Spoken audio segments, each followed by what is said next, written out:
estaba bien y después estaba muy mal, pero no estaba mal físicamente, sino es como ellos han logrado y han pretendido hacerle comprender a Pinocho que estaba mal.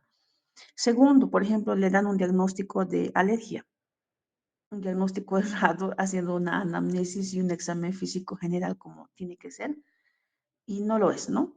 Tercero, han visto la letra, como lo ha hecho el gato, y muchas veces nosotros hacemos eso. La letra a veces no se entiende, me incluyo yo, porque a veces mi letra ni yo lo puedo llegar a entender. Entonces tenemos que de esas cosas aprender. Primero, a, a, a hacer análisis de con lo que respecta a la anamnesis del paciente, examen físico general, para poder llegar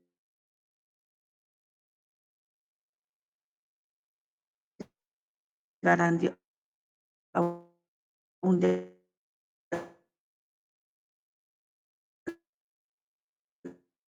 diagnóstico y saber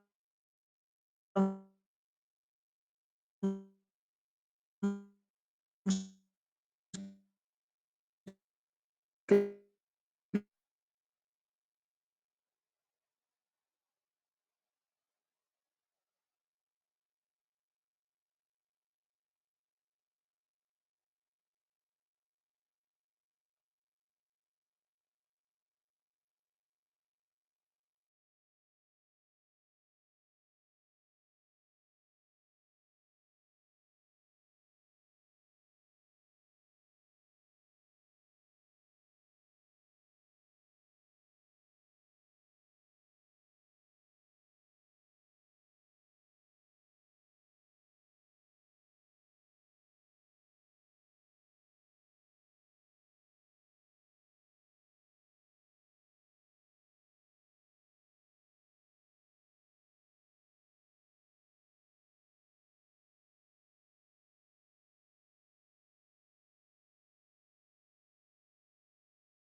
la vía linfática, puede ser que el linfocito T, el linfocito B, incluso puedan saludar al virus y a la bacteria.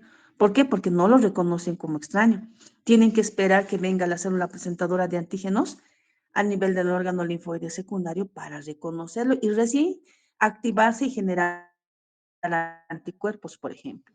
Aquí tenemos una lista grande de los órganos linfoides secundarios. Entonces, si tenemos una sinusitis, faringoamigdalitis o un proceso de otitis, vamos a tener los ganglios a nivel de lo que es a nivel de la región cervical, que van a estar aumentados de volumen. Si tenemos a nivel pulmonar, a nivel del mediastino, los ganglios axilares son los que van a llegar a aumentar de volumen.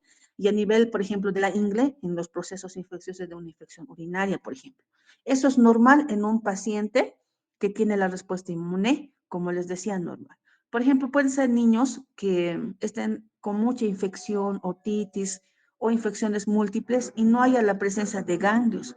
En este momento nosotros tenemos que analizar por qué, porque dijimos que los ganglios están inflamados. ¿Por qué? Porque va a haber la presentación antigénica y es donde se va a activar la respuesta inmune. Entonces, si vemos un niño que no tiene los ganglios aumentados de volumen y está con una sepsis, por ejemplo, nos tiene que llamar la atención y decir, algo está sucediendo.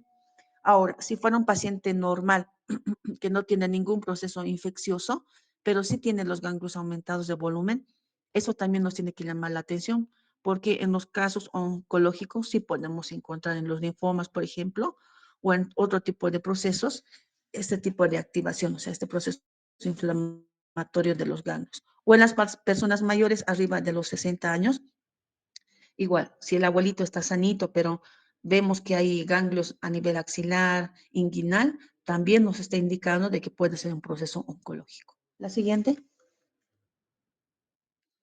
Aquí tenemos, por ejemplo, la vía innata y adaptativa, que es de manera académica esta separación, porque de inmediato inicia la inmunidad adaptativa. Sabemos que dentro de la inmunidad innata son aquellas que nos van a defender ante el peligro, si es que pudiéramos llegar a fallecer. Van a estar constituidos por el sistema del complemento y también por la fagocitosis y el proceso de lo que es la inflamación, que muy bien lo conocemos. Y en la inmunidad adaptativa, que es aquella más específica, está constituida por linfocitos T, linfocitos B y los anticuerpos. La siguiente. Este es el personaje más importante que tenemos dentro de la respuesta inmune como célula presentadora de antígenos, pues es aquella que va a fagocitar. Aquí en la imagen podemos ver en color rosado al macrófago y en color verde al Helicobacter pylori. Sabemos que toda célula presentadora de antígenos, su función es fagocitarla y presentarla al linfocito T. La siguiente. También es importante la vía del complemento. Sabemos que son las tres vías diferentes y es compleja de entenderla, a veces de memorizarla, pero lo que nosotros tenemos que comprender es que estas tres vías tienen la principal función de activar el sistema de complemento. ¿Cómo?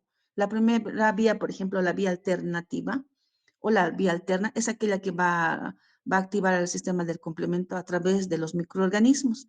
La vía clásica es aquel microorganismo que está opsonizado. ¿Qué quiere decir? Que el anticuerpo le va a dar como una luminosidad para que las células dendríticas lo reconozcan. Eso se llama opsonizar. Y la vía de las lectinas, que va a ser directamente reconocida por la lectina de unión a la manosa. Entonces, estos van a activar o van a escindir. ¿Qué quiere decir? Van a fragmentar las anafilotoxinas del complemento, como el C3. Ahora, las proteínas del complemento pueden ser desde C1 hasta C9. Ahora ustedes se preguntarán de dónde nace eso de C1, C2, C3. Es de acuerdo al descubrimiento de cada uno. Entonces, estos van a activar al complemento C3 y lo va a escindir, o sea, lo va a fragmentar el C3A y el C3B.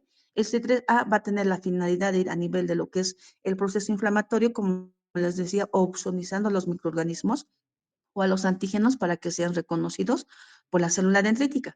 Y el C3A va a escindir o va a fragmentar, perdón, el C3B va a escindir o va a fragmentar al C5 de igual manera. Lo va a dividir en C3, C5B y C5A. Y el C5A también va a ir a opsonizar a los antígenos para que sean reconocidas por más células dendríticas. Y la finalidad de todo este sistema del complemento es formar el complejo de ataque de membrana o llamado MAC. ¿Para qué? Para que pueda este microorganismo tener múltiples porosidades. La siguiente, por favor. Como estamos viendo aquí. Aquí tenemos el C6, C7, como les decía. La finalidad es formar el MAC. Y aquí en la parte inferior, en una micrografía electrónica, vemos cómo es que el microorganismo va a tener poros. Vean. Y posteriormente va a haber el estallido de la misma. La siguiente. Entonces, este resumen me encanta, ¿no? La inmunidad innata va a tener como primera línea de defensa, por ejemplo, la piel intacta. Por ejemplo, tengo pacientes que tienen la dermatitis atópica que se caracteriza porque la piel de ellos es como el pan de sándwich, reseco. Y yo les digo, señora, ¿cómo no va a tener prurito usted o paciente usted? ¿Por qué? Porque las terminaciones nerviosas están debajo de la piel. Y si no tenemos una piel que nos proteja, usted va a estimular estas terminaciones nerviosas por alergenos, polvo, lana, X. Entonces se va a activar el sistema nervioso, va a empezar a estimular a otro nervio y a otro y va a empezar a rascarse usted como balú. Entonces, eso es porque tiene la falta de la filagrina. La filagrina es la que hace que la piel esté humedecida, o sea, que esté totalmente protegida. Entonces, cuando ustedes tengan pacientitos con piel seca, tienen que decirle, usted tiene una dermatitis atópica que también tiene una predisposición genética, o sea, nadie le ha contagiado. ¿Y qué tenemos que hacer? Darle cremas humectantes. He visto que la crema Nivea va muy bien con estos pacientes, pero es para toda la vida. Y como vivimos en La Paz o en el Alto, es peor todavía esta dermatitis atópica y hay que explicar. Imagínense, le vamos a dar cetirizina, le vamos a dar corticoides, mientras este paciente toda su vida va a ser seco. Entonces hay que darle algo que lo humecte. Hay otras cremas que tienen el ácido hialurónico, por ejemplo, pero son bastante caras. Y hay que también darse cuenta cómo el paciente toda su vida va a tener que usar una crema. Y a veces, como les digo, son caras y no compran. Entonces tenemos también las mucosas y sus secreciones. Sabemos que a nivel de las mucosas tenemos la inmunoglobulina A sérica, ¿verdad? Secretora, perdón. Y esta inmunoglobulina nos permite defendernos de virus o hongos también. Y si nuestro pacientito tiene, por ejemplo, síndrome de Muguet, candidiasis a nivel oral, todo el tiempo, también tenemos que ponernos a pensar que puede haber un déficit de la misma. Luego, la microflora normal. Antiguamente se consideraba que el ser humano no tenía absolutamente nada de microorganismos. Ahora sí sabemos que tenemos la microflora normal a nivel de lo que es todo el tubo digestivo, a nivel de la piel, por ejemplo, los estafilococos. Si estos estafilococos ingresan debajo de la piel, como ocurre en el acné, vamos a tener una dermatitis por estafilococo. Entonces, ¿qué nos está queriendo indicar? Que todos estos elementos, que es la microflora, pero si estuvieran fuera de su área, de su hábitat, también nos pueden causar daño. Entonces, ¿qué es lo que hace entonces esta microflora normal?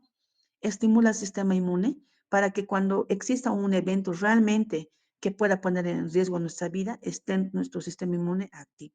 Cuando consumen muchos antibióticos, por ejemplo, los pequeños, ¿qué ocurre después? Les da diarrea. ¿Por qué? Porque han barrido con toda la microflora normal y tienen candidiasis. La segunda línea de defensa son las natural killer y los leucocitos y obviamente el proceso inflamatorio. Sabemos que si nos hacemos una lesión, por ejemplo, un corte a nivel de la piel, ya sea limpia o sucia, estas van a venir los leucocitos, también las plaquetas para frenar justamente este proceso inflamatorio. Y las sustancias antimicrobianas se refieren a las anafilotoxinas del complemento de la que les acabo de hablar. Y la tercera línea de defensa, que es parte de la inmunidad adquirida, son los linfocitos T, linfocitos B y la producción de estos que son los anticuerpos. La siguiente. Aquí tenemos al linfocito T, por ejemplo, que es importante que ustedes lo reconozcan. La siguiente. Aquí tenemos al linfocito B en una micrografía electrónica. Cómo es que este linfocito B va a transformarse y va a cambiar y va a convertirse en una célula plasmática productora de inmunoglobulinas. La siguiente. Aquí tenemos como, por ejemplo, a nivel de lo que es la médula ósea, gracias a la célula madre pluripotencial, se va a generar el linfocito pro-B, posteriormente el pre-B y luego el linfocito B inmaduro, que va a migrar a nivel de lo que es el órgano linfoide secundario para posteriormente esperar que le hagan la presentación antigénica a través del linfocito T y esta se pueda convertir en célula plasmática o plasmocito productora de inmunoglobulinas. La siguiente.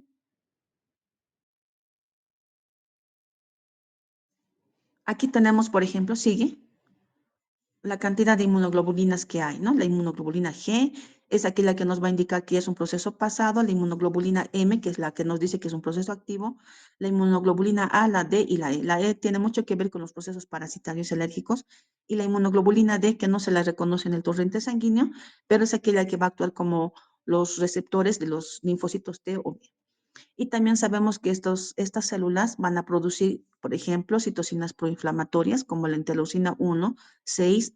También cuando ya no exista antígeno alguno o virus o bacteria, ¿qué va a pasar? Nuestro sistema inmune también se va a frenar y va a dejar de producir citocinas proinflamatorias para empezar a producir citocinas inmunosupresoras, como el factor de crecimiento transformante beta y la interleucina 10.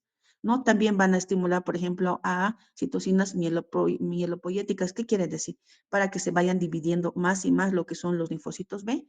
Aquí tenemos, por ejemplo, la hormona gonadotrofina, en este caso que va a estimular, por ejemplo, a las células. La siguiente. Aquí tenemos el linfocito B y tenemos su receptor, que en este caso puede ser una inmunoglobulina M o puede ser una inmunoglobulina D. Es muy sencillita el receptor. La siguiente. Aquí vamos a tener un ejemplito nada más y eso es lo que quiero que se graben. Un ejemplo de una inmunoglobulina E. Esta va a tener una cadena pesada que está en color verde y una cadena ligera que está en color celeste y tenemos las terminaciones donde está la región variable y esta región variable es la que va a reconocer el epítope del antígeno. ¿Qué quiere decir? Todo el virus no va a ser inmunogénico, o sea que no va a producir la respuesta inmune, tiene que ser una parte específica que se llama epítope. Entonces las vacunas actualmente van en ese sentido, por ejemplo, van reconociendo el epítope que pueda causar la respuesta inmune. Tenemos la cadena pesada y tenemos en la porción inferior la fracción cristalizada que es en color verde.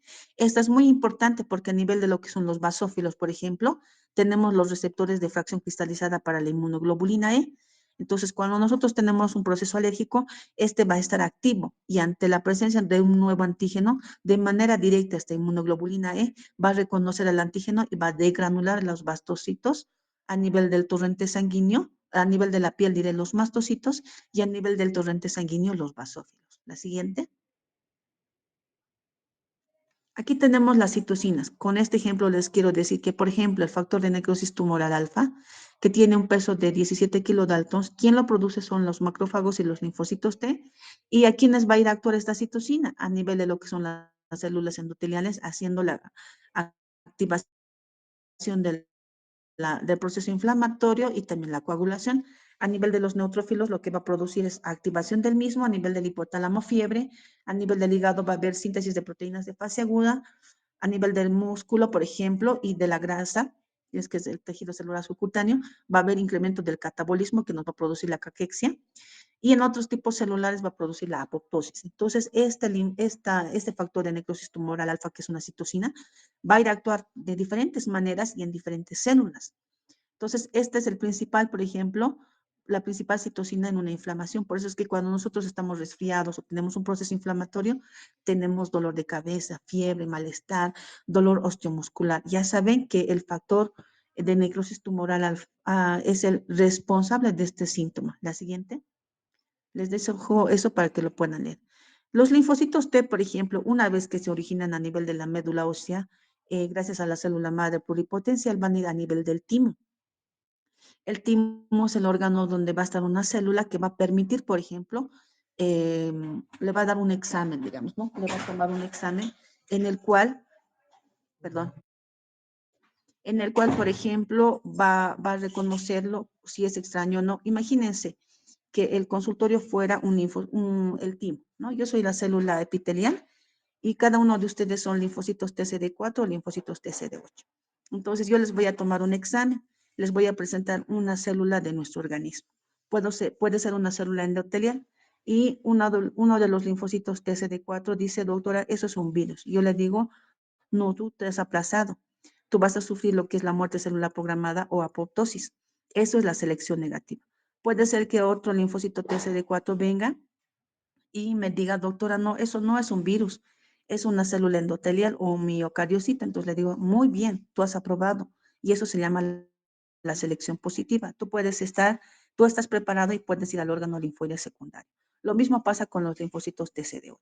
Entonces, a eso se llama selección positiva y selección negativa. La siguiente, por favor. Y aquí tenemos, por ejemplo, un linfocito T y fíjense, no solamente vamos a tener el receptor principal, también vamos a tener sus correceptores. El TCR no va a ser el único que se va a activar, también van a ser los otros que en este caso serían el CD3, por ejemplo, ¿no? ¿Para qué? Para que haya mayor activación y liberación de citocinas. La siguiente. Aquí tenemos, por ejemplo, una célula presentadora de antígenos y un linfocito TCD8. La particularidad de las células presentadoras de antígenos es que van a tener múltiples receptores. Pueden tener inclusive una misma célula como receptor al complejo mayor histocompatibilidad tipo 1 y tipo 2. Pero ¿cuál es la particularidad? Los linfocitos TCD8 van a reconocer aquellas células dendríticas o macrófagos o células presentadoras de antígenos solamente que tengan el complejo mayor de histocompatibilidad tipo 1. A diferencia de los linfocitos TCD4 que van a reconocer a toda célula presentadora de antígenos que tenga el complejo mayor de histocompatibilidad tipo 2. Eso es muy importante que ustedes sepan diferenciar, ¿ya? La siguiente. Aquí está lo que les decía. Este es el timo y tenemos a nivel de la corteza tímica, van a llegar los linfocitos TCD4, TCD8. La célula epitelial le va a presentar algo de nuestro organismo y si es que va a tener baja afinidad, se dice que está preparado y le dice, usted está maduro y puede ir hacia el órgano linfoide secundario. Pero si, por ejemplo, reconoce algo de lo nuestro como extraña, ocurre la selección negativa y se dice que tiene alta afinidad y se le dice que va a tener que morir, va a sufrir lo que es la muerte celular programada. Entonces, por eso es importante. En esta parte estaríamos hablando de lo que es la tolerancia central. Y si es que por XZ motivo saliera, por ejemplo, el linfocito T afuera, que sea reactivo, pero eso ya pasaría en las enfermedades autoinmunes, les decía, ¿no? Que afuera no lo va a reconocer extraño tampoco. ¿Por qué? Porque sí o sí tiene que haber la presentación antigénica a nivel de lo que es el órgano linfoide secundario. La siguiente. Una vez que sale del timo, vamos a tener los linfocitos TCD4 ingenuas y los linfocitos TCD8 ingenuas, naive, por ejemplo, se las dice también, o vírgenes. Estas van a producir citocinas y van a cambiar de fenotipo a TH1, TH2 o linfocitos T reguladores. En algunos casos, cuando hay una enfermedad autoinmune, por ejemplo, se van a convertir en linfocitos TH17. Estos linfocitos TH1, por ejemplo, van a producir citocinas. ¿Qué nos está diciendo? Que ninguna célula inmunológica puede actuar por sí sola. Sí o sí necesita instrucciones de otra célula inmunogénica. En este caso tenemos, por ejemplo, el linfocito TH1 que va a producir interferón gamma y va a activar a los macrófagos, a los neutrófilos. Y van a estar muy involucrados en lo que es la defensa contra patógenos intracelulares y también se dice que tiene mucho que ver con las enfermedades autoinmunes. Y luego tenemos al linfocito TH2, miren, que va a producir bastantes citocinas y va a activar a los basófilos y los eosinófilos y se dice que tiene mucho que ver con la defensa contra patógenos extracelulares, con los procesos alérgicos y también parasitarios. Y luego tenemos los linfocitos T reguladores. Se dice que cualquier proceso inflamatorio, una vez que ya no tengamos el antígeno o el virus o la bacteria o el parásito o la célula cancerígena, los linfocitos T reguladores son los que más se van a diferenciar y van a frenar esta respuesta inmune. Y obviamente también van a frenar a los linfocitos B para que no se conviertan en células plasmáticas productoras de anticuerpos. Luego tenemos los linfocitos TCD8, en su línea linfocitos TCD8, 1 y 2, y también hay otro grupo de linfocitos gamma, teta, por ejemplo, y las NKs que tienen mucho que ver con lo que es la respuesta antimicrobiana, porque van a reconocer de manera directa esos linfocitos TCD8 o las NKs para destruir a patógenos virales, ¿no? A través de lo que es la citotoxicidad. La siguiente. Aquí, imagínense, todo esto es un órgano linfoide secundario. Tenemos a la célula presentadora de antígenos en color verde manzana. Este va a presentar a los linfocitos TCD4 a través del complejo mayor de histocompatibilidad tipo 2, un antígeno. Este linfocito TCD4 se va a activar y lo que va a haber es la expansión clonal, que quiere decir que se va a diferenciar en más linfocitos TCD4, ya sea efectores o de memoria. Los efectores van a ir al linfocito B para activar. Y en la parte inferior tenemos los linfocitos TCD8 en color azul, que se van a activar porque la célula presentadora de antígenos a través de su complejo mayor de histocompatibilidad tipo 1 va a presentar al antígeno. Este linfocito TCD8 va a activarse y también va a haber expansión clonal, que es la diferenciación en más linfocitos TCD8, tanto efectores como de memoria. Y los linfocitos TCD8 van a reconocer de manera directa a la célula estresada o enferma para destruirla. La siguiente.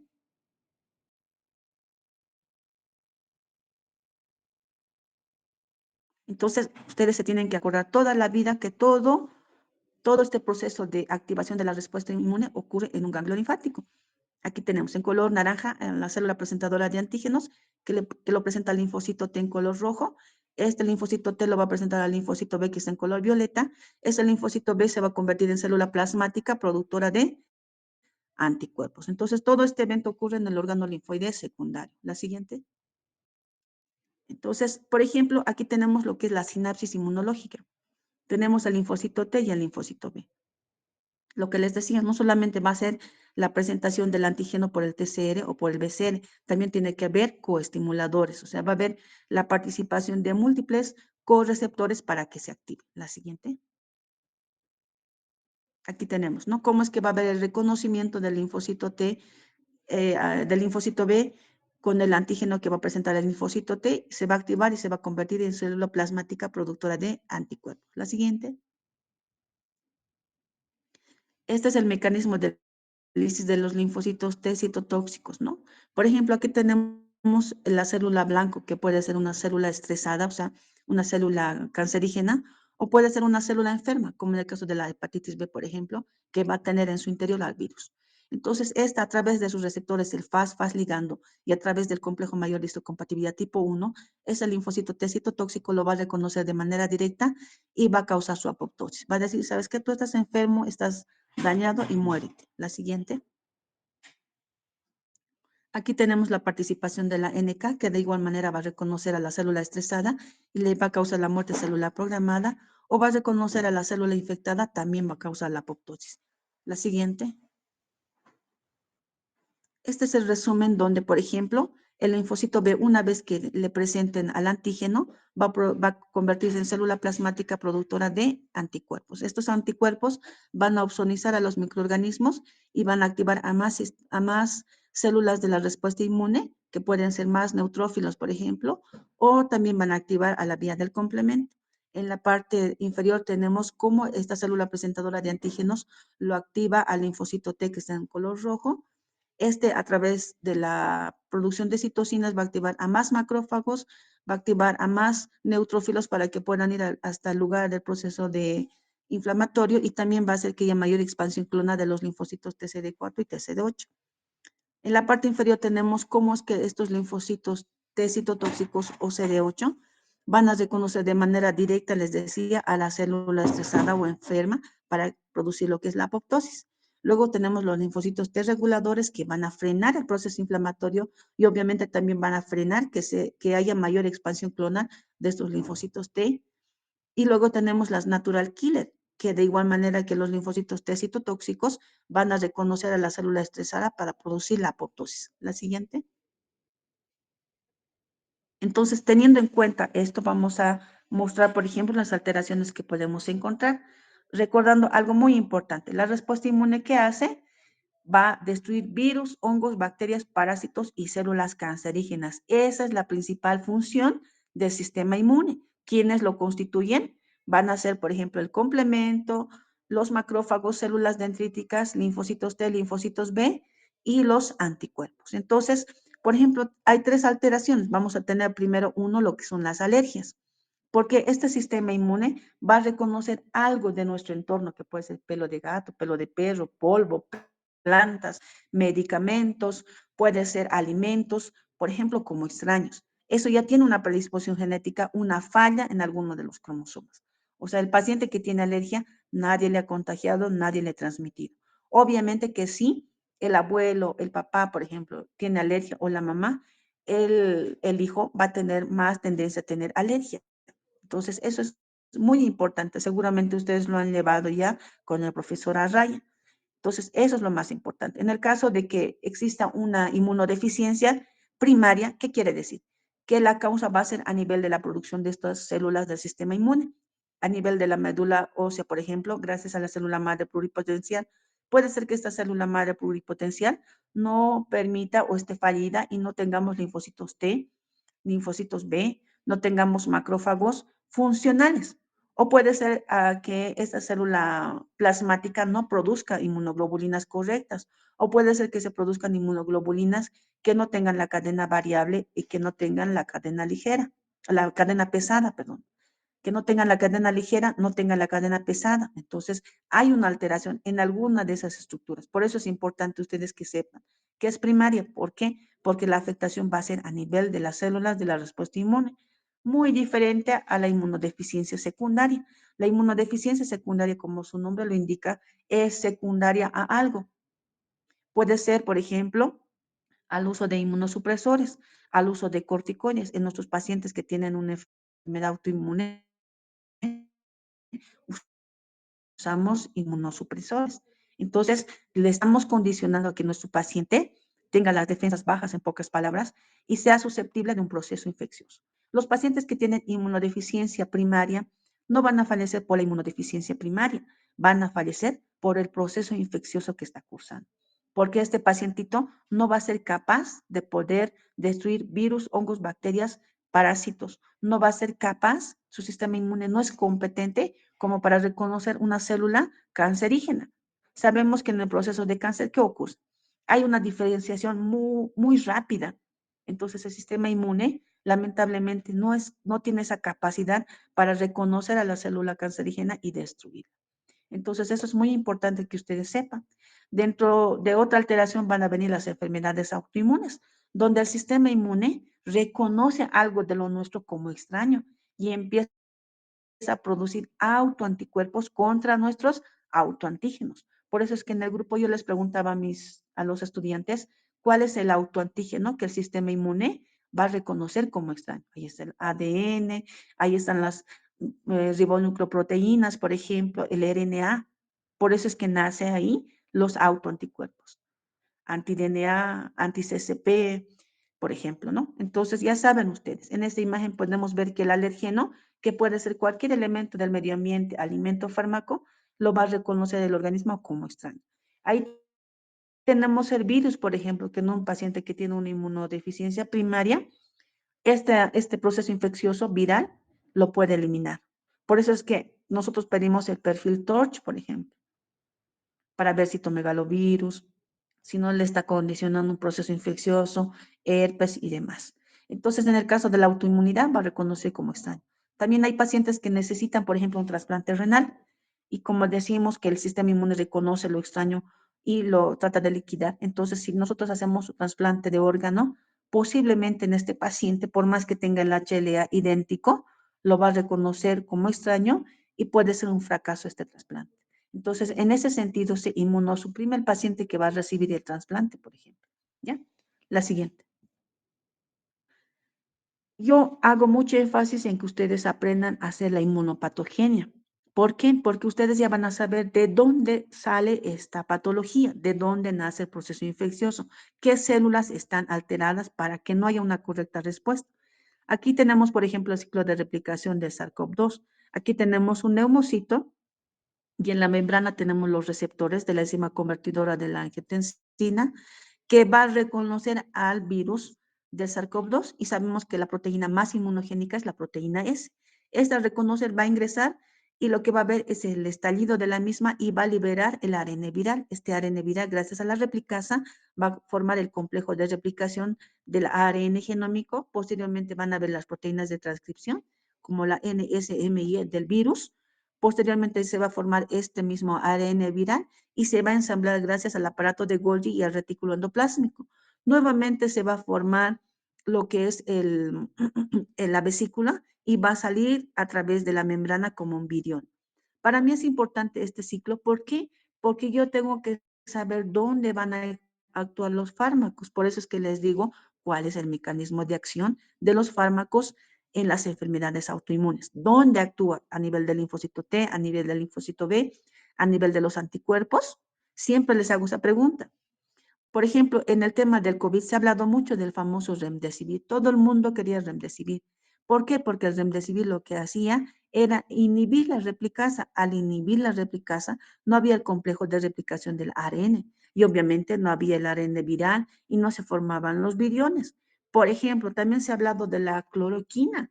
¿Cuál era la función de la cloroquina? Se dice que era aumentar el pH del citoplasma para que no se libere este virión. Otro, el tolicizumab, por ejemplo, ¿no? También muy famoso. ¿Qué es lo que hacía? Era competir con el receptor de la enzima convertidora de angiotensina y de esta manera, al neutralizar estos receptores, entonces los viriones no eran reconocidos. Entonces, dense cuenta por qué es importante saber la inmunopatogenia y saber el mecanismo de acción de los fármacos. Es por eso que les digo, nosotros no podemos ser, con todo respeto, farmacéuticos que van a decir, ah, ya, te duele la cabeza, toma paracetamol. Ah, tienes tos, ya, toma amoxicilina, sin saber qué hace la amoxicilina a nivel de lo que son las bacterias y en qué bacterias va a ir a actuar. No va a ir a actuar en gran positivos y en gran negativos, ¿verdad? Entonces, eso es muy importante que ustedes lo sepan, ¿ya? La siguiente. Obviamente tenemos que saber la estructura química que tiene cada fármaco, el remdesivir. Aquí en el internado rotatorio de la que estoy a cargo también, por ejemplo, uno de los detalles y uno de los problemas mayúsculos que tienen todos los chicos del internado, tanto del sistema público como del privado, es que no saben semiología, no saben hacer una correcta historia clínica, no saben los mecanismos de acción de los fármacos, para qué se utiliza. Por ejemplo, si aquí todos los días, 2 meses, tú hablas y prescribes metamizol, prescribes imipenem, prescribes vancomicina, prescribes omeprazol, mínimo tendrías que saber, ¿no es cierto?, cuál es la composición química y dónde va a ir a actuar y en quiénes va a ir a actuar, ¿no es cierto? Entonces no sabe. Entonces se les dice, se les recomienda, pero a veces hacen caso omiso de las mismas. Entonces, espero que ustedes, a través de esta semanita que hemos llevado conmigo y con y las otras 2 semanas con los colegas, vean la importancia de saber, de ser médicos investigadores. ¿Por qué mi paciente tiene diabetes? ¿Por qué mi paciente tiene tuberculosis? Si se supone que el sistema inmune ya reconoce al micobacterium, lo debería de destruir, ¿no? ¿Por qué es que mi paciente ha hecho reacción alérgica o reacción adversa a fármaco o RAFA en el caso de la tuberculosis? Este paciente con RAFA ya tendría dos alteraciones en su respuesta inmune. Uno, ¿por qué? Porque ha vencido el micobacterium, ha rebasado lo que es la respuesta inmune. Y el micobacterium es muy inteligente, les comento por qué. Porque se esconde dentro del macrófago para que no lo reconozca el sistema inmune. Miren qué bonito es ese mecanismo de defensa. Entonces, si tiene una reacción alérgica, también es una falla en la respuesta inmune. Entonces, todo eso tenemos que analizar, mis estimados estudiantes. La siguiente. Esto vamos a hablar en un ratito más de la respuesta inmune en la artritis. La siguiente. Entonces han debido hablar de las inmunodeficiencias, por ejemplo. Si va a haber defectos combinados de los linfocitos T y B, podemos tener 3 patologías dentro de las múltiples que hay, pero estas son las conocidas. Las inmunodeficiencias combinadas graves, o sea, de linfocitos T y B, el síndrome de D-George completo, donde no hay el timo que hemos hablado ahorita, los defectos, por ejemplo, en los correceptores, en este caso CD40L, por ejemplo, en el síndrome de hiper-IgM, la siguiente, y las otras que ya las debieron llevar. Aquí, por ejemplo, tenemos la inmunodeficiencia selectiva de tipo IgA, donde la afectación puede estar a nivel del linfocito T, porque este linfocito T lo va a presentar el linfocito B, y este linfocito B se va a convertir en célula plasmática. Entonces la falla puede estar a nivel del linfocito T, puede estar a nivel del linfocito B, que no se pueda cambiar al linfocito, a célula plasmática, perdón, porque puede haber una falla a nivel de lo que son las proteínas de transcripción como el APRIL, el BAF, por ejemplo, o puede ser que no nos dé inmunoglobulinas de tipo IgA que sean pues funcionales. Sigue pulsando, por favor, Yulisa. Lo que les decía de las proteínas de transcripción, lo que les decía a nivel del linfocito B. La siguiente, T, perdón. Aquí tenemos, por ejemplo, la inmunopatogenia de la rinitis que ustedes no han debido llevar. Tiene que haber un periodo de sensibilización donde el organismo lo reconozca como extraño. La célula presentadora de antígeno lo reconoce, lo presenta el linfocito T. Ese linfocito T se convierte en linfocito TH2. Este va a ir a presentar al linfocito B. Este linfocito B se convierte en célula plasmática productora de inmunoglobulina E. Esta inmunoglobulina E tiene la particularidad de ir a nivel de lo que son los mastocitos, los basófilos, como están viendo ahí, y están los correceptores, lo que les decía, los receptores de la fracción cristalizada de la inmunoglobulina E. Hasta ahí es la primera parte del proceso de sensibilización. Ante una reexposición ocurre también el mismo reconocimiento que acabo de decirles, pero a su vez estos antígenos van a ser reconocidos de manera directa por esta inmunoglobulina E, que ya van a estar en la superficie de los basófilos o de los mastocitos. Posteriormente degranulan y tenemos el proceso inflamatorio donde se liberan histamina, prostaglandinas, y a nivel de la piel vamos a tener prurito, abones, y a nivel de las vías respiratorias podemos tener, por ejemplo, una tos seca, edema también, como ocurre en el caso del asma. La siguiente. Aquí tenemos, por ejemplo, lo que les decía el famoso HLA, ¿no? Por ejemplo, en la enfermedad celíaca, nosotros pedimos el HLA para ver si este paciente o no tiene. Entonces, ustedes ya saben de dónde sale ese famoso HLA para identificar si nuestro pacientito tiene una enfermedad autoinmune, una inmunodeficiencia o cualquiera de esos elementos. La siguiente. Aquí tenemos, por ejemplo, todo lo que hemos avanzado en estas 2 semanas con el otro grupo de lo que son las enfermedades autoinmunes. Aquí tenemos el ENALIA, los anticuerpos extraíbles del núcleo. Y a través del reconocimiento de estos autoanticuerpos, podemos considerar si el paciente tiene síndrome de Sjögren, si tiene esclerodermia, por ejemplo, ¿no? O si es que tiene, por ejemplo, lupus y demás. La siguiente. Ahora ya saben de dónde sale ese ANA, ese anti-DNA. Aquí tenemos las pruebas PRIC, que lo han debido llevar también con la profesora Raya, ¿no? Que es colocar el alergeno y estimulamos a los mastocitos que ya tienen en su superficie estos receptores para esta inmunoglobulina E específica para X alergeno. Entonces, se pone rojito cuando, por ejemplo, el paciente tiene reactividad como el C positivo que vemos ahí, que es el control positivo, porque aquí tenemos la histamina. Y la histamina sí o sí hace que haya el proceso inflamatorio, ¿no? Vamos a tener edema, prurito. Entonces, si los demás fueran positivos, tendrían que estar como este control positivo.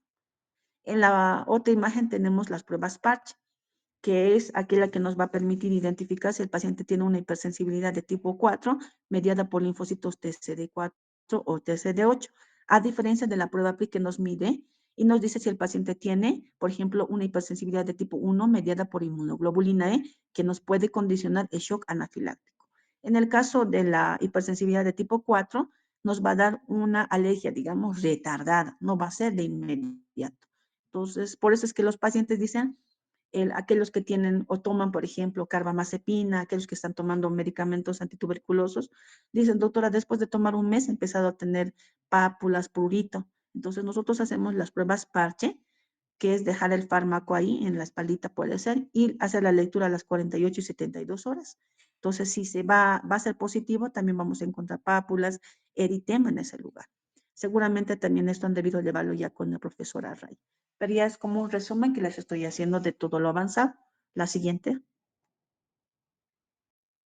Aquí tenemos, por ejemplo, la famosa inmunoglobulina E, ¿no? Dice, determinación de anticuerpos IgE específico, panel alimentos. Entonces, estos cuadraditos verdes que vemos es la cantidad de inmunoglobulina E frente a cualquiera de estos elementos que el organismo del paciente con predisposición genética tiene alergia. En este caso, por ejemplo, ha salido al cangrejo positivo. Este paciente tiene un incremento en la producción de inmunoglobulina E frente al cangrejo. Y cuando la prueba es negativa, como en el caso de la leche, ven solamente una línea, porque no hay producción de inmunoglobulina E. Y lo demás que está verde, sí. ¿Qué quiere decir? Que el paciente está sensibilizado. Y si es que empieza a consumir en exceso estos elementos, posiblemente ya haya mayor producción de inmunoglobulina E, va a haber mayor liberación o degranulación de basófilos y de mastocitos. ¿Y qué va a pasar? Vamos a tener los síntomas. Por eso es que nosotros tenemos que comprender muy bien estos exámenes frente al paciente, porque sabemos que el tratamiento de la alergia, ¿cuál es? Evitar el alergeno. La cetiricina, la clorfeniramina solamente son para los síntomas, mientras el paciente depura el alergeno de su organismo. La siguiente. Aquí tenemos, por ejemplo, de igual manera, el anticuerpo que es la inmunoglobulina E, pero en vía aérea. Aquí se tomando en cuenta lo que son los dermatofagoides, que son los ácaros que están en el polvo dentro de la vivienda, los pastos, por ejemplo, y aquí se ha tomado el gato, el perro. Imagínense, este pacientito tiene alergia activa a todos los pastos y sobre todo al gato. Fíjense, ya está por llegar a 6. Cuando está en uno se pinta de amarillo, cuando está en 2 se pinta de naranja y arriba de 3 se pinta de rojo. Este paciente tiene una alergia activa en este momento a los pastos, al gato y al perro. ¿Cuál es el tratamiento? Evitar los pastos, evitar al gato y al perro también. Ahora ustedes me dirán, pero doctora, ahí arriba vemos en color verde los dermatofagoides que también podrían llegar a uno. Efectivamente, este paciente está sensibilizado. Le falta un poquito más de exponerse al alergeno, en este caso al polvo, para hacer una alergia también a los ácaros. Entonces, en este sentido, yo no le puedo decir, señor o señora, su hijo, digamos, no tiene alergia a los ácaros, sí tiene en este momento, pero está sensibilizado. Si el pacientito se sigue exponiendo al alergeno, en este caso el polvo, podría hacer alergia. Entonces, tenemos que evitar. Eso es lo que yo siempre les digo y les explico. A veces los que no entienden de inmunología o de alergología, cuando ven todo verde, le dicen, no tiene alergia, y la paciente viene y me dice, pero me han dicho, doctora, que no tiene alergia mi hijo, y le digo, no, es que en este momento estaba sensibilizado, no tenía la cantidad de alergeno en el organismo como para que este soldado, que es la inmunoglobulina E, se incremente y tenga síntomas. Pero sí es alérgico, en este caso estarían, por ejemplo, esos delgaditos que vemos ahí en verde, es una alergia controlada. Entonces, todo el tiempo tiene que estar así como una alergia controlada. Y si es que el paciente tiene una alergia controlada, entonces el paciente incluso podría llegar a comer, en el caso de los alimentos, una vez al mes y en poca cantidad. Entonces, ese es un manejo que ya el alergólogo hace con todos los pacientes, ¿ya? Entonces, ya saben cómo van a pedir en el caso de alergia, una solicitud de inmunoglobulina E, panel alérgenos de vía aérea o panel alimentos en aquellos que sospechan alergia. Y una vez que interpreten esto, lo pueden mandar al alergólogo también. La siguiente. Aquí tenemos el test de degranulación de basófilos, lo que les decía. El basófilo que ya tiene la inmunoglobulina E en su superficie, en su receptor de fracción cristalizada, va a estar listo para degranular. Entonces, nosotros lo que hacemos es cuantificar la cantidad de estos basófilos en el torrente sanguíneo frente a los fármacos. Entonces, esta prueba es muy sensible y nos mide lo que es la inmunoglobulina E y nos dice si este paciente puede hacer un shock anafiláctico frente a los fármacos. Por eso es importante esta prueba. Aquí, por ejemplo, su valor de basal es de 30. Tiene que ser inferior, mejor si es 6, 5, 12%, por ejemplo. Si tiene un valor de 29, ya se dice que está sensibilizado y que podría ser alergia, entonces es mejor no utilizar. En este caso se ha aprobado a la indometacina. Mucho ojo, todo paciente que ustedes pidan un examen de inmunodiagnóstico, tiene que haber antecedente. Por ejemplo, ha habido abuelitos que venían, decían, doctora, en el tema de COVID, ¿no? Me voy a hacer vacunar y quiero saber si soy alérgico, pero díganme a qué. No, solo he venido para saber si era alérgico a los medicamentos. Yo le digo, imagínese, señor, hacerle la prueba a todos los medicamentos, uno es gasto para usted si no tiene su seguro. Ahora, si tiene su seguro, es un gasto para la institución y es un gasto insulso porque sí o sí tiene que haber un antecedente. ¿Qué quiere decir? El paciente me tiene que decir, doctor, he tomado paracetamol y se me ha hinchado mi labio o me ha dado escozor. Entonces, si no hay eso, no. Por más que el paciente sea alérgico a los alimentos y a los elementos del medio ambiente, si no hay el antecedente, yo no tengo por qué pedir. Vuelvo a repetir. Entonces, en este caso, este paciente sí tenía alergia al paracetamol, entonces dijimos, vamos a probar. Y le solicitamos a todo lo que son los AINES, o bueno, no a todos, sino a los que más se utilizan en nuestro medio. Miren, ha salido la indometacina con 44%, al ibuprofeno 77%, al diclofenaco 38%, al ketorolaco 32%, al tramadol, que no es un AINE, ¿no? Pero que podría tomar igual. ¿Por qué? Porque si mi paciente es alérgico a los AINES, yo tengo que ver alternativas para el colega y decirle, bueno, esto es lo que no puede tomar y esto es lo que puede tomar, ¿ya? En este caso, al tramadol, al metamizol están 29%. O sea, cualquier otro colega diría, no tiene alergia. Mentira, ya les dije, está sensibilizado. Le falta solamente un poco, pero ya no puede tomar este paciente ni el metamizol. Ahora, el paracetamol, lo que les decía, está en un 23%. Entonces, si no hay antecedente de que ha hecho, digamos, alergia al paracetamol, pero sí al ibuprofeno, quizá podríamos considerar en darle lo que es el paracetamol. El Ecosib es un fármaco que también es un antiinflamatorio, pero que no hace la misma acción del COX, por ejemplo, que los demás. Entonces, este es un 24%. Entonces, en este paciente, yo le dije, usted solamente puede tomar el Selecocid. O, en todo caso, lo que son los corticoides, dexametasona, prednisona, pero no puede utilizar AINES porque ya hay una falla en su sistema inmune. Aparte de eso, este paciente tenía alergia a los antibióticos, tenía alergia también a los alimentos y elementos del medio ambiente. Tengo pacientes realmente muy complicados donde son alérgicos hasta los antihistamínicos. ¿Y qué hacemos con ese paciente? Entonces, por eso les digo, es muy delicado el tema de los pacientes que tienen alergia y lamentablemente por el tema del COVID es que han aparecido este tipo de procesos por el mimetismo molecular de los mismos. ¿Qué quiere decir? Que el virus tiene la misma estructura que nuestros autoantígenos escondidos en nuestro ADN, por ejemplo. La siguiente. Bueno, este es el tema, esta es la frase que les digo, que les dejo. El éxito es la suma de pequeños esfuerzos repetidos día tras día, ¿no? Entonces, es pesado inmuno, sé que ha debido ser 2 semanas muy duras porque ha sido inmuno todo el día más o menos, pero es importante. Debería de ser inmuno para unos 3 meses, por ejemplo, pero no se pudo. Este es mi hospital militar donde yo hice el posgrado y les motivo a que ustedes también hagan la residencia. Si aquí no ingresan en Bolivia, no es porque realmente, no es porque sean tontos o que no tengan la capacidad. Puede ser suerte, puede ser muchas cosas, ¿no? Puede uno estudiar y de los nervios se te borra todo. Entonces respiren hondo, estudien, sacrifíquense. Si no, vayan a la Argentina, vayan a Chile, que son los lugares más cercanos, o a Perú a hacer una especialidad, o vayan a otros países, busquen becas. Al año ya ustedes están en quinto. En quinto ya tienen que ir pensando dónde podrían ir una vez que terminen el internado. Véanse cómo van a ser en el futuro. Si tú quieres ser cardióloga, o tú quieres ser infectólogo, o tú quieres ser un buen salubrista, pues no tenemos buenos salubristas, entonces pueden hacerlo, ¿ya? Entonces, un aplauso para ustedes y vamos a continuar con el segundo tema. Lo voy a hacer lo más explícito posible. Estiren sus manitos, por favor, Yulisa, si nos puedes ir preparando el segundo tema. Ahorita les digo, párense, estírense, pueden tomar su café, un sorbito, y yo les voy a ir explicando, ¿ya? Vamos a hablar acerca de las enfermedades autoinmunes, de las muchas que hay. Vamos a tocar lo que es la esclerodermia, la artritis reumática y la vasculitis también, así como el síndrome de Sjögren. El lupus ya lo hemos hablado y es la madre de todas las enfermedades autoinmunes. Yo quiero hacer énfasis sobre todo lo que es la inmunopatogenia, en este caso, en estos temas vamos a ver. Ya ustedes en las clases prácticas vamos a ver también lo que es la inmunopatogenia y los mecanismos de acción. En estas en esta clase teórica lo que yo quiero que sepan es la inmunopatogenia y de dónde salen los exámenes de inmunodiagnóstico, la parte de serología, que es el ANA, que es el anti-DNA, que es el anti-CL70, por ejemplo. Yo a mis internos les pregunto, cuando hacen una exposición por reumato, exponen, digamos, artritis reumática, muy bien, háblame de la inmunopatogenia. ¿Dónde es que nace la falla de la respuesta inmune? Entonces, ¿qué es el anti-CCP? Y me dicen, no sé. Entonces yo les digo, ¿cómo tú me puedes pedir un examen que tú no conoces? Es como si no supieras interpretar un hemograma. ¿Para qué sirve el hemograma? Entonces ustedes tienen que buscar, sean curiosos. ¿Por qué? ¿Por qué? ¿Por qué? ¿Por qué? Porque como los niños pequeños, ¿no?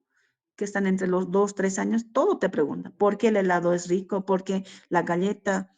¿Por qué? ¿Por qué? ¿Por qué? ¿Por qué? Y jamás dejen de preguntarse eso. Y jamás dejen de ser niños. Si ustedes se hacen las personas que saben todo, lo saberlo todos, la de mucho me doy cuenta de que eres más ignorante todavía y que necesitas aprender más. Entonces, aquella persona que quiere buscar la mejora continua sale de su confort. Eso, imagínense, yo lo he escuchado en un taxi. Desde aquel que no quiere salir de su nivel de confort, dice, no, yo no quiero más aquí. Pero aquellos que estudian más son aquellos que se sacrifican y buscan. Ah, no sé esto, entonces tengo que mejorar, tengo que mejorar. O aquellos que estaban en un nivel, digamos, de estudiantes, luego quieren ser docentes, entonces tienen que estudiar uno más. Después del diplomado viene la especialidad, luego viene la maestría, después viene el doctorado. Obviamente que todo requiere sacrificio, entonces ustedes tienen que hacer eso, motivarse. La siguiente. Entonces, la esclerodermia es el engrosamiento de la piel y la afectación distinta de múltiples órganos internos. Y es muy notable la afectación a nivel pulmonar, sobre todo a nivel gastrointestinal, cardíaco y riñón. Yo he visto que los pacientes fallecen muchas veces porque va a haber una afectación a nivel del tubo digestivo. Vean esta carita. Esta cara es característica del síndrome o no, de la fase de pajarito, como lo han debido llevar en semiología. La nariz puntiaguda. Vamos a ver, por ejemplo, la carita, cómo es que no va a ver la expresión normal que vemos, las líneas de expresión. La siguiente. Esta se va a clasificar, por ejemplo, en una afectación solamente propia de la piel o también puede ir a afectar a otros órganos, ¿no? Entonces, puede ser una esclerosis generalizada, por ejemplo, o puede ser muy específica con afectación de la piel. Este les dejo para que lo lean. La siguiente. Entonces se dice que, por ejemplo, a nivel mundial la prevalencia va de 50 a 300 casos por millón de personas y la incidencia es de 2.3 a 22.8 casos por millón por año. Eso se ha visto a nivel de Europa. Aquí en La Paz o en Bolivia no tenemos datos exactos, entonces ya tenemos tarea como estudiantes y como docentes para hacer este diagnóstico. Lamentablemente las enfermedades autoinmunes están subdiagnosticadas. ¿Qué quiere decir? Muchos no hacen el diagnóstico o son raras. No se conoce todavía a nivel mundial, a nivel de Bolivia, perdón, lo que son las enfermedades autoinmunes, pero ya poco a poco se está haciendo énfasis en ello. La siguiente. Entonces, lo que les decía, ¿no? Puede ser sistémica, limitada o difusa, ¿no? La localizada puede ser a nivel de la piel, morfia, lineal, entre otros. Esta parte lo van a manejar de la parte clínica y la parte de la clasificación y el tratamiento al pelo en lo que es reumatología. La siguiente. La siguiente. Ya les dije la afectación que puede ser cardíaco o a nivel gastrointestinal sobre todo. La siguiente. Entonces, la etiopatogenia, por ejemplo, se la desconoce. Se dice que hay alteraciones cromosómicas y va a haber un incremento de la actividad de los fibroblastos que va a ir a adherirse justamente a estos tejidos, ¿no? Y los agentes que pueden influir, por ejemplo, en este caso sería la silicosis, el metabolismo alterado del calcio, los aminoácidos y la serotonina. La siguiente. Entonces, dentro de la inmunopatogenia, sí o sí tiene que haber una predisposición genética. Aquí estamos viendo los HLAs involucrados, el DRB1, por ejemplo, 1104 y los otros dos más. Al haber la predisposición genética, por ejemplo, tiene que haber un daño. Los estímulos ambientales, lo que acabamos de decir, los elementos químicos, hacen que haya una destrucción de la misma, que haya mayor activación y un daño del mismo. Entonces, al haber el daño, ¿qué va a pasar? Va a hacer que se activen los linfocitos T.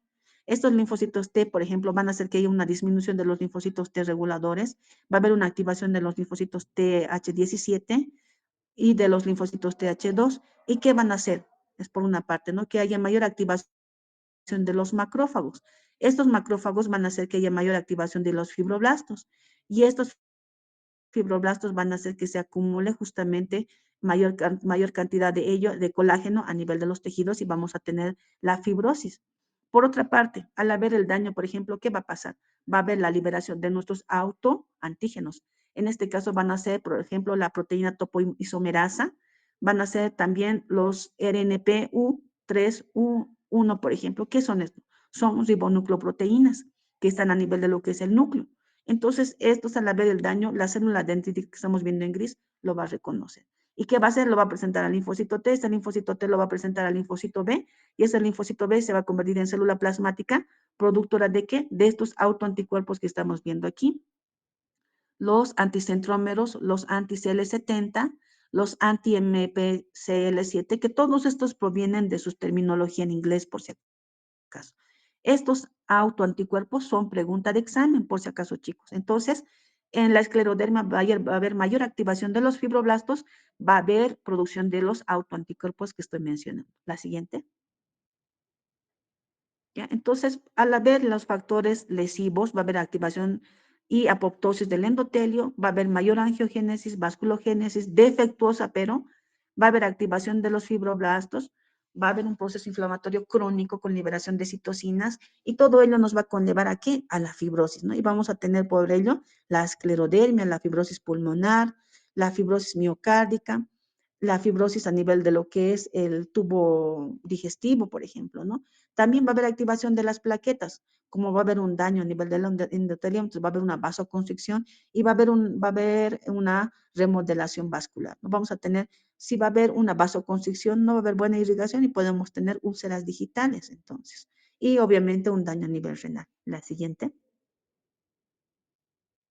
Entonces aquí estamos viendo, ¿no? Aquí tenemos un vaso normal. ¿Cómo es que estos fibroblastos o el tejido colágeno se va a ir a adherir a nivel del vaso y vamos a tener la vasoconstricción de la misma? Obviamente que vamos a tener posteriormente una hipoxia, ¿no? La siguiente. Entonces va a haber un engrosamiento de los haces de colágeno a nivel de lo que es la piel y no vamos a tener las estrías como corresponde, las líneas que se van a ver en la piel. Entonces vamos a tener una piel muy tesa, digamos, ¿no? Estirada. La siguiente.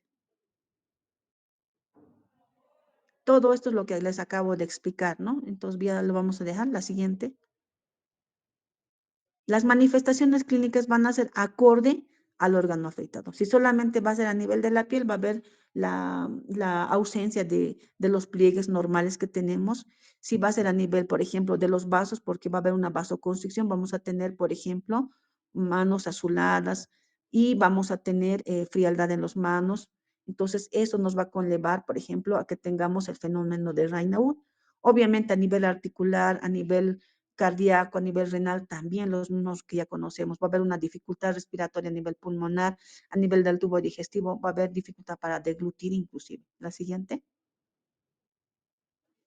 Entonces, ¿qué exámenes vamos a pedir? Obviamente, aparte del hemograma, química sanguínea, ver si no hay un proceso infeccioso, todo lo demás, vamos a pedir nuestros autoanticuerpos, el anticuerpos anticentrómero, antitopoisomerasa, anti-RNPA, anti-RNA polimerasa, por ejemplo. Entonces, esto es pregunta de examen, muchachos. La siguiente.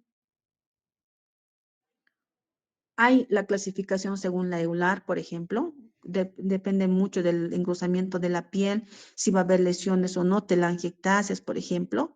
Entonces, si va a haber una hipertensión pulmonar, si vamos a tener el fenómeno de Raynaud y obviamente con la presencia de autoanticuerpos. Esto lo van a llevar ya en reumato. La siguiente. El tratamiento, lamentablemente ninguno es eficaz, pero sí podemos usar medicamentos para apoyar en lo que es la parte de la sintomatología, la vitamina E, la hidroxiprolina, por ejemplo, y los demás elementos. La siguiente, ¿no? La fisioterapia para tratar de que la piel pues no se vuelva más dura. En algunos casos, lamentablemente, hay que intervenir quirúrgicamente y podemos usar el interferón, pero en nuestro medio no hay, pero sí podemos usar inmunosupresores, el que más se utiliza es el metotrexate, ¿no? Otras sí, son cuadros agudos, la ciclosporina, por ejemplo, y luego lo cambiamos y al metotrexate. La siguiente. En el caso de la artritis reumatoide, es una enfermedad crónica, progresiva, autoinmune, debilitante, que se caracteriza por inflamación persistente de la membrana sinovial que afecta preferentemente a las articulaciones periféricas, lo cual lleva a la destrucción del cartílago, hueso y alteraciones estructurales, ¿no? Aquí podemos ver que no solamente van a ser la alteración solamente a nivel de las articulaciones de los dedos de la mano, va a ir a afectar a todas las articulaciones en general. La siguiente. Entonces, la prevalencia se dice que, por ejemplo, van a afectar más a mujeres en una relación de 3 a 1. Y si van a ser varones, realmente el progreso es muy tórpido, muy agresivo y puede afectar hasta el triple de lo que le afecta a una mujer. Y se va a presentar entre el cuarto y quinta década de la vida. Entonces hay que estar muy al pendiente de ello. La siguiente. Entonces, dentro de la inmunopatogenia hay múltiples factores, factores ambientales, infecciones, el fumar, por ejemplo, la microbiota se dice que puede ser alterada y también puede condicionar, pero sobre todo tiene que haber un factor genético, donde va a haber una alteración en la regulación post-transcripcional de las proteínas de transcripción, va a haber la producción de los autoanticuerpos contra la citrulina, también va a haber una pérdida en la tolerancia, va a haber mayor activación de células dendríticas, mayor activación de linfocitos B. ¿Y qué va a hacer? Va a haber una afectación a nivel de lo que es la articulación, vamos a tener una sinovitis, un daño estructural, ¿no? Entonces vamos a tener posteriormente la fase en la cual no solamente va a ser el daño a nivel articular, también va a haber mayor degeneración y afectación de otros órganos. La siguiente. Miren, ¿cuántos factores pueden influir para que haya la artritis reumática? El HLA de diferentes, el HLA, perdón, que puede afectar a diferentes proteínas de transcripción en diferentes células, linfocitos T, linfocitos B, por ejemplo. Aquí les dejo una lista de ellos para que lo puedan leer y vean qué importante es a nivel de las proteínas de transcripción. La siguiente. Entonces, aquí lo que les decía, ¿no? Así como en la artritis reumatoide, en todas las enfermedades autoinmunes, se dice que una de los factores es la infección vírica. ¿Por qué? Porque el virus tiene un mimetismo molecular con nuestros autoantígenos. En este caso, cuando tiene el paciente o viene el paciente con una enfermedad autoinmune, por ejemplo, o sospecha, nosotros pedimos el perfil TORCH, que es este, donde está el micoplasma, el virus Epstein-Barr, citomegalovirus, parvovirus, virus de la rubiola. Entonces, estos tienen el mimetismo molecular de nuestros autoantígenos. La siguiente. Tenemos aquí la predisposición genética, la epigenética. ¿Qué es la epigenética? Los procesos infecciosos, la contaminación ambiental, los alimentos transgénicos que pueden alterar justamente nuestro ADN, ¿no? Entonces, va a haber una producción de los inmunocomplejos y estos inmunocomplejos se pueden depositar en los diferentes órganos, no solamente a nivel articular, y el proceso inflamatorio va a ser crónico, donde va a haber activación del complemento, citocinas, quimiosinas, va a haber mayor reclutamiento de las células que van a ir a afectar justamente esta articulación. La siguiente. Aquí tenemos la inmunopatogenia. Algo muy importante es que ustedes se acuerden que, por ejemplo, va a haber una alteración en lo que es la artritis reumática del cambio de la arginina a citrulina. Esta citrulina sería el autoantígeno de nuestra artritis reumática. Entonces va a reconocer esta citrulina como autoantígenos y se van a producir los autoanticuerpos. Vamos a ver que, por ejemplo, la célula dendrítica va a reconocer a esta citrulina como extraña, la va a presentar al linfocito T. Este linfocito T se va a convertir en linfocito TH17, va a estimular a los linfocitos B, estos linfocitos B se van a convertir en células plasmáticas productoras de autoanticuerpos. En este caso va a ser el anti-CCP, antipeptido citrulinado. También se van a producir el factor reumatoide, que también es un autoanticuerpo que va a ir dirigido contra, es una inmunoglobulina M que va a ir dirigida contra la inmunoglobulina G, su fracción cristalizada. Pero ojo, antiguamente se consideraba el factor reumatoide como diagnóstico para la artritis reumática. Ahora no. El factor reumatoide puede ser positivo en la artrosis o en todo proceso inflamatorio a nivel articular. Pero esto no sirve en los pacientes que están utilizando ya fármacos inmunosupresores para ver si este proceso inflamatorio está disminuyendo o no. Pero el examen de inmunodiagnóstico específico es el anti-CCP. Pregunta de examen, por si acaso, ¿ya? Entonces, por una parte tenemos esa producción de autoanticuerpos, que es el anti-CCP, y luego, por otra parte, por ejemplo, ¿qué va a pasar? Una vez que se convierta en el linfocito TH17, este va a ir a activar, por ejemplo, a más macrófagos, a más neutrófilos, y también va a ir a activar a los osteoclastos. Estos osteoclastos lo que van a hacer es destruir el cartílago y también la parte ósea. Y obviamente el organismo, ¿qué va a hacer? Va a decir, hay una destrucción, tenemos que regenerar y tratar de recuperar esa parte dañada. Entonces van a producirse también osteoblastos, pero se dice que en esta patología va a ser muy mínima, o sea, va a casi inhibirse en la producción de los osteoblastos y va a activarse más lo que son los osteoclastos. De esta manera, al haber la destrucción, vamos a tener un proceso inflamatorio crónico con la producción de autoanticuerpos, producción de osteoclastos y disminución de los osteoblastos, y vamos a tener el famoso PANOS, que es el proceso inflamatorio crónico de una articulación. ¿Ya? La siguiente. Entonces, las citocinas involucradas son, miren, tantas, el factor de necrosis tumoral alfa, interleucina 6 sobre todo, y las otras que les estoy mencionando. Por eso es crónico y el paciente sufre mucho. La siguiente. Entonces, las manifestaciones clínicas. Lo que yo no quiero que lleguen a ver o hacer diagnóstico es cuando ven una mano así como está abajo, ya totalmente deforme con toda la clínica que ya la conocemos. Y nosotros tenemos que ver y hacer énfasis en aquella paciente que venga a nuestra consulta y nos diga, doctor, tengo 35 años o doctora y tengo dolor a nivel de los dedos de las manos cuando me levanto y no puedo cerrar mis manitos, no puedo cerrar ni abrir y poco a poco empiezo a hacer el ejercicio y ya va calmando el dolor. O nos diga, doctor, cuando voy a colocar mi calderita a la hornilla es cuando me duele, cuando mis dedos se acercan al calor. Todo lo contrario de una artrosis. En una artrosis, por ejemplo, el dolor mejora cuando está inmóvil y se exacerba cuando hace movimientos, diferente al artritis reumatoide. Y el dolor en el paciente con artrosis o con desgaste por la edad, ¿qué pasa? El dolor mejora cuando está ante la presencia del calor. Entonces, esas cosas nos tienen que ayudar a nosotros a hacer un diagnóstico diferencial. Entonces, si mi paciente viene en la mañana con esto, ¿qué es mi proceder? Tengo que sospechar que mi pacientita, por la edad de 35 años, porque es femenina y porque a nivel mundial más se da en mujeres, tengo que pedirle su anti-CCP. Entonces, también puedes pedirle factor reumatoide, no hay ningún problema. Y obviamente también hacer el diagnóstico diferencial si esta artrosis no es por otra cosa, por ejemplo, si puede ser por el estreptococo. Si tenemos pacientes que tienen las muelas cariadas, o sea, con un proceso infeccioso inflamatorio, puede ser que este estreptococo vaya a dañar a nivel cardíaco y a nivel articular, ¿verdad? Entonces, tenemos que descartar primero un proceso infeccioso también para proceder y descartar un proceso inflamatorio por causa autoinmune. La siguiente.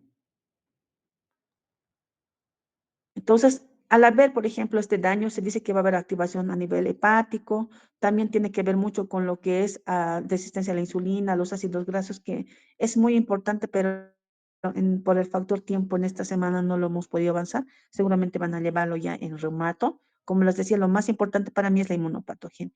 Obviamente, al formarse los inmunocomplejos puede ir a afectar a nivel renal, a nivel del sistema nervioso central, inclusive. La siguiente. Entonces, el diagnóstico se lo hace a través de una buena anamnesis y examen físico general. Vamos a pedir seguramente lo que es un hemograma, la química sanguínea, los reactantes de fase aguda, la proteína C, por ejemplo. Ahí está nuestro anti-CSP, ¿no? Si es que nuestra paciente tiene un proceso inflamatorio crónico recurrente, sí vamos a pedir un estudio de líquido sinovial, pero si solamente tiene dolores articulares, ¿no? Solamente vamos a pedir la anti-CCP porque es una paciente de novo, ¿no es cierto? Y la placa de rayos X sí podemos pedir en una paciente de novo. ¿Por qué? Para ver si no hay afectación articular ni ósea. Y la ecografía, si es que realmente el proceso inflamatorio es grande, puede ser de las manos o de las rodillas, por ejemplo. Pero la resonancia en una paciente de novo, donde no hay mayor compromiso que de los dedos de la mano, es insulso pedirle una resonancia. Sí es útil lo que es la placa de rayos X. Por eso cada examen complementario es de acuerdo a cada paciente. La siguiente. Esto es lo que les acabo de explicar. La siguiente, por favor. Vamos a hacer un resumen de el tratamiento. Por ejemplo, el primero es calmar el dolor, ¿no? Le vamos a dar sus AINES, posteriormente vamos a usar inmunosupresores. El más utilizado es metotrexate. Entonces, nosotros podemos usar ello y si no hace buena respuesta, la lenalidomide. Aquí he visto que otros utilizan la hidroxicloroquina. Ustedes se van a dar cuenta que todos estos fármacos, como su nombre lo indica, son inmunosupresores. Entonces, podemos usar cualquiera de estos fármacos en ausencia de los otros, porque también tiene un costo, ¿no? Y en último caso, si es que no se cumplen los protocolos, o perdón, no responde a los protocolos de tratamiento, podemos usar un anticuerpo monoclonal. Ya, la siguiente. Estos son los tratamientos de acuerdo a dosis. La siguiente. La vasculitis, ¿no? Vamos a ver la siguiente, por favor. La vasculitis sistémica son un grupo heterogéneo de enfermedades caracterizada por inflamación y lesión de las paredes con la consiguiente isquemia y necrosis de los tejidos, ¿no? Vamos a tomar en cuenta que es de causa autoinmune, ¿no? O sea, no, vamos a descartar las vasculitis infecciosas, farmacológicas y demás. Aquí vemos una imagen de un vaso normal y en la parte inferior donde hay un proceso inflamatorio en un caso de una vasculitis. La vasculitis se clasifica en primaria y secundaria. Vamos a referirnos a primaria, que quiere decir que no tiene una enfermedad autoinmune de base, mientras que la secundaria puede ser vasculitis secundaria, una artritis, secundaria un lupus, secundaria un síndrome de Sjögren. Generalmente secundaria una vasculitis a un lupus, por ejemplo, ¿no? La siguiente. Entonces, ¿estas cómo se van a clasificar? En vasos grandes, medianos y pequeños, según la clasificación de Chapel-Hils. La siguiente. Es bastante amplia el tema de la vasculitis, ¿no? De acuerdo a la afectación, por ejemplo, aquellos de vasos pequeños, vamos a tener las vasculitis por crioglobulinemia, las vasculitis de tipo IgA, las vasculitis urticariana, pero que tiene mucho que ver, por ejemplo, con el complemento. Luego las vasculitis de vasos medianos, como de Kawasaki, y de vasos grandes, como por ejemplo la arteritis de Takayasu. Cada una de ellas tiene su particularidad, pero nosotros lo que nosotros tenemos que tomar en cuenta es cómo se produce la inmunopatogenia, cómo es que empieza el paciente a tener una vasculitis autoinmune. La siguiente. Entonces, aquí está la clasificación de Chapel-Hils. La siguiente. Entonces, ¿qué es lo que va a pasar, no? Va a haber a nivel de lo que es la adventicia un reconocimiento del antígeno inicial de las células dendríticas, va a haber activación de los linfocitos T a nivel de la base vasorum, va a haber producción del interferón gamma, va a haber mayor diferenciación de los macrófagos, obviamente producción de interleucinas y van a formarse lo que son las células, las gigantes multinucleadas de estos macrófagos también, y lo que va a producir es la fragmentación de la elastina interna y va a haber oclusión vascular. La siguiente. Aquí tenemos la inmunopatogenia, por ejemplo, ¿no? Aquí el principal afectado va a ser la célula, en este caso el neutrófilo. Primero va a haber aquí, vemos en la parte superior, cómo los macrófagos, al tener un proceso infeccioso, por eso les decía que el tema del mimetismo molecular es muy importante, va a haber un proceso infeccioso y va a haber el reconocimiento de los macrófagos. Estos macrófagos van a activar el sistema del complemento hasta escindir o dividir el complemento C5 en C5A y en C5B. Este C5A, ¿qué va a hacer? Va a ir a opsonizar a este neutrófilo, por una parte. Por otra parte, por ejemplo, ¿qué va a pasar? Al reconocer esta célula dendrítica, estos virus, va a ir a activar al linfocito TCD4. Este linfocito TCD4 se va a convertir en linfocito TH17 en la parte superior, estamos viendo. Esta va a producir interleucina 17, va a hacer que se active más macrófagos, lo que les acaba de explicar también, para que haya mayor liberación de citocinas como el factor de necrosis tumoral, la interleucina 1. ¿Y qué va a hacer? Que haya mayor activación justamente de estos neutrófilos también. Eso es otra parte. Tenemos dos mecanismos en este momento, ¿Qué van a hacer estos dos elementos? Va a hacer que, por ejemplo, tenemos proteínas en el citoplasma y en el perinúcleo de estos neutrófilos, y estos receptores, estos elementos, perdón, van a salir a la superficie de estos neutrófilos. La proteinasa 3, que es la PR3, y la mieloperoxidasa, que está, por ejemplo, a nivel de lo que es el perinúcleo, y la proteinasa 3 está en el citoplasma del núcleo, van a salir a la superficie de estos neutrófilos. Y como esto es extraño, ¿qué va a pasar? Va a reconocerlo también la célula dendrítica, va a decir, no puede ser, aquí abajo en la parte inferior, en la célula dendrítica que estamos viendo como una célula estrellada, reconoce a estos neutrófilos, a este MPO y a este PR3, que es la proteinasa 3, como extraño. Lo fagocita y lo presenta al linfocito TCD4. Este linfocito TCD4 estimula al linfocito B para que se convierta en célula plasmática D, productora de autoanticuerpos contra esta mieloperoxidasa y a esta proteinasa 3, y de ahí nace el ANCA-P, que es la mieloperoxidasa, y el ANCA-C, que es anticuerpo contra la proteinasa C3. Entonces, ahí tenemos el mecanismo de acción de activación del sistema del complemento de los macrófagos y también el reconocimiento de estos autoantígenos. Pregunta de examen. Los autoantígenos serían la mieloperoxidasa y la proteinasa C3. Entonces yo voy a preguntarles cuáles son los autoanticuerpos que se producen en la vasculitis, son el ANCA-P y el ANCA-C. La siguiente. Entonces, aquí vamos a dar solamente un ejemplo, ¿no? Como de las vasculitis de vasos grandes, por ejemplo, la arteritis de células gigantes, va a presentarse en personas mayores de 50 años, se dice, y va a haber una afectación mayor en varones que en mujeres, en una relación de 3:1, va a haber una trombosis ocasional, ¿no? Y también puede afectarse otros órganos y obviamente está involucrado el HLA. Entonces, depende de la arteria afectada, si es la temporal, la oftálmica, por ejemplo, la ciliar, ¿no? Y tenemos la arteritis de Takayasu, que es aquella que se va a dar entre la edad de 20 y 30 años, y también se dice que va a haber mayor afectación en masculinos que en femeninas, y realmente el diagnóstico yo lo he visto aquí en terapia intensiva, por ejemplo, en el Hospital del Norte, lamentablemente son pacientes que ingresan por una neumonía, por una afectación a nivel del sistema nervioso central y con una vasculitis, ¿no? O son pacientes que se han desmayado y no saben la causa. Le hacen todos los exámenes para descartar procesos infecciosos oncológicos y dicen, no, debe ser una vasculitis. Y realmente es, pero lamentablemente el pronóstico de los pacientes ya es malo, porque están 1 o 2 meses y le han usado antibióticos de amplio espectro, sin mejoría alguna.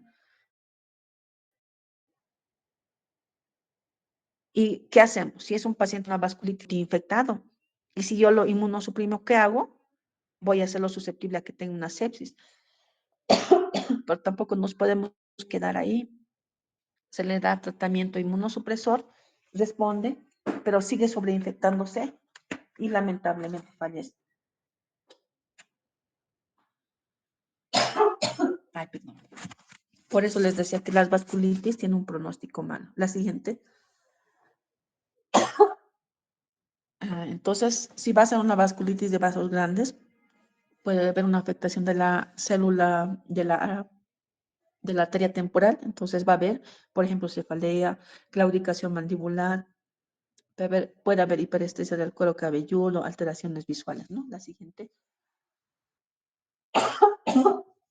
¿No? Entonces, manifestaciones clínicas, ¿no? Lesiones a nivel visual. Puede haber lesiones isquémicas del nervio óptico y otras que estamos mencionando. La siguiente. Ya, entonces vamos aquí, ¿no? Las vasculitis, por ejemplo, ¿cuál va a ser el examen de inmunodiagnóstico que vamos a pedir?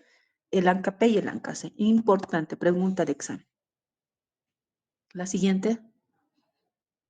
Ya, el tratamiento, por ejemplo, lamentablemente si son pacientes que tienen múltiples afectaciones de vasos pequeños, el pronóstico es malo, pero sí nosotros podemos utilizar fármacos. En este caso vamos a usar, por ejemplo, la ciclosporina en primera instancia para frenar toda esta respuesta inmune y posteriormente podemos ya usar otro fármaco modificador como el metotrexate puede ser o la hidroxicloroquina.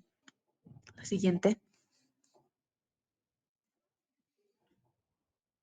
Ya les he explicado esto en método Excel. La siguiente. El síndrome de Sjögren. La siguiente. Con esto vamos a terminar. Se dice que es una enfermedad crónica autoinmune caracterizada por la resequedad de las mucosas, principalmente la oral, se llama serostomía, y ocular la seroftalmia, ¿no? Debido a la disminución o ausencia de la secreción glandular. También se llama actualmente la epitelitis autoinmune. La siguiente. Entonces, esta se va a clasificar en primaria y en secundaria. La primaria, ¿qué quiere decir? Que no tiene una enfermedad autoinmune de base, mientras que la secundaria puede ser secundaria a un lupus o a una esclerodermia. Generalmente, el síndrome de Sjögren va muy asociado con la artritis reumatoide. Entonces, si tenemos un paciente que tiene artritis reumatoide, tenemos que descartar que no tenga un síndrome de Sjögren. La siguiente. Entonces, aquí tenemos el mecanismo de acción. Tenemos las células del epitelio canalicular, por ejemplo. Entonces, sí o sí tiene que haber un daño. En este daño tiene que haber la apoptosis, la muerte de esta célula, y va a presentar los autoantígenos, que en este caso van a ser el Ro y la. ¿Y por qué se llaman Ro y la?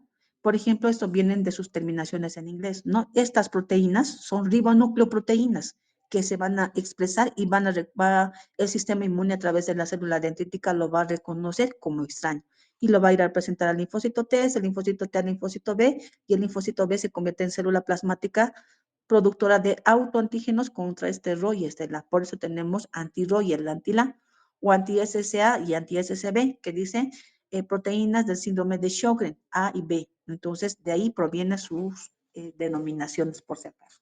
Eso es por una parte.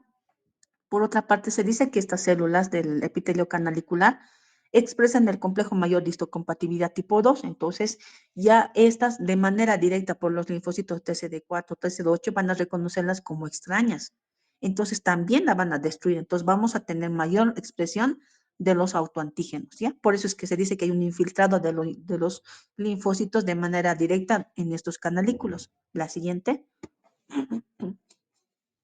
Entonces, lo que les decía, ¿no? En verde que vemos oscuro están las células del canalículo y sus receptores, el complejo mayor de histocompatibilidad tipo 2, que va a ser reconocido por la célula dendrítica. ¿Ya? La siguiente. Entonces, las manifestaciones clínicas, ¿no? Va a haber la seroftalmia, que se va a presentar mayormente en todos los pacientes que tienen un síndrome de Sjögren primario. Va a haber sensación de prurito, por ejemplo, de quemadura a nivel de lo que son los ojos. Va a haber disminución del lagrimeo. Un ratito.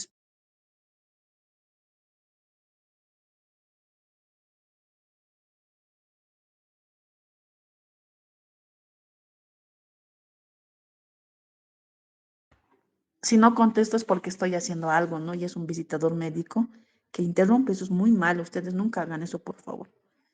Entonces va a haber sensación de que el paciente tiene arenilla en los ojos y a nivel de lo que es, por ejemplo, las mucosas, el paciente dice, no puedo deglutir, siento la boca seca o se me hace difícil deglutir o tragar un pedazo de pan. Entonces, esos dos datos. Y en las mujeres, por ejemplo, en las féminas, puede haber dolor al tener relaciones sexuales. Puede ser que nuestra paciente vaya todo el tiempo al ginecólogo, le dé su óvulo y al otro mes nuevamente. Pero el ginecólogo puede ser que nunca se pregunte por qué esta paciente tiene eso, por qué hay una candidiasis. Si estamos hablando de que hay una resequedad y estamos hablando de que a nivel de las mucosas, eh, es la primera barrera de defensa, al igual que la piel, entonces está reseco. Y al estar reseco, hace que ingrese el hongo a nivel de lo que es debajo de la mucosa y produce pues un proceso infeccioso. Entonces, por eso tenemos que buscar nosotros la etiología, siempre la etiología. La siguiente, por favor.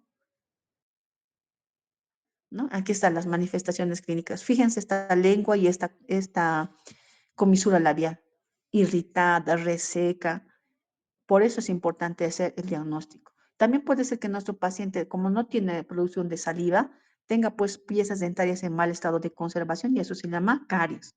Cuando ustedes hagan la historia clínica, jamás colocan caries dentales en el examen físico general, porque caries es un diagnóstico. ¿Qué tendrán que colocar? Piezas dentarias en mal estado de conservación. La siguiente. Entonces puede también haber una parotiditis, ¿no? Entonces nosotros ya tendríamos que preguntarnos, posiblemente podría ser que nuestro paciente tenga síndrome de Sjögren y tenemos que descartar también un linfoma. La siguiente. Entonces, las pruebas, lo más importante en un 80-90% es la historia clínica. Y obviamente, pues luego hacemos las pruebas oculares, la de Chimer, por ejemplo, que es colocar un papel para ver la cantidad de lágrimas que se produce en 5 minutos. Y luego el rosa de Bengala para ver si se produce o no las lágrimas a nivel de lo que es el globo ocular, ¿no? También hacemos la gamografía para ver cómo está la parótida. Entonces son los criterios para hacer el diagnóstico de síndrome de Sjögren definitivo y probable, ¿no? Que lo van a llevar también en Romato. La siguiente. El manejo y el tratamiento es sintomático, lagrimitas artificiales, fisioterapia, que tome bastante agua, cremitas también para humectar lo que es la piel y también podemos usar lo que es la hidroxicloroquina, el metotrexate también, ¿no? Dependiendo de la sintomatología. Muchas veces cuando es primario y de reciente diagnóstico, generalmente hacemos seguimiento de la misma y como los digo, sintomático. La siguiente. Entonces, espero que les haya, por lo menos se les haya quedado un 70% de lo que es la inmunopatogenia y los exámenes de inmunodiagnóstico. ¿Cuál es la alteración en la respuesta inmune y qué exámenes vamos a pedir, ¿no?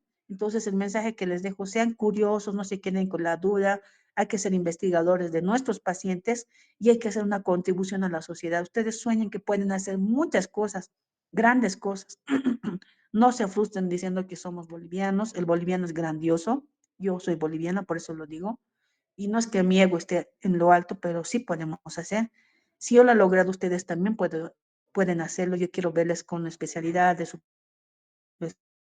especialidades, pero siempre humildes. Lo que yo les he dado, por ejemplo, en esta semana es muy poco de lo grande que es inmunología, pero considero que es la base para poder comprender la respuesta inmune, que ustedes sepan el tronco de la respuesta inmune y sus alteraciones y cómo pueden descubrir y cómo pueden hacer. Para mí realmente es algo ya el inicio para que ustedes puedan comprender lo que es la inmunopatogenia.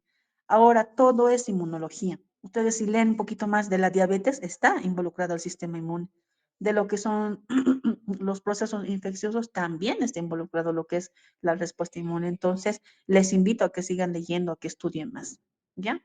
Entonces, nos estamos viendo con mi grupo cómo hemos quedado y nos vemos el día sábado en el examen. Por favor, yo ya voy a estar dando las instrucciones de cuánto va a costar su examen y cada representante de cada subgrupo tiene que recoger el monto de dinero y le va a dar a la doctora Núñez. No vaya a pasar como ocurrió alguna vez, que le dieron a la doctora Raya y no le dieron el dinero exacto. Entonces, uno tiene que ser responsable, tiene que ser ético, tiene que ser respetuoso con el docente. El docente no puede estar contando y diciendo, a ver, me has cancelado todo, eso es por ética, ¿no es cierto?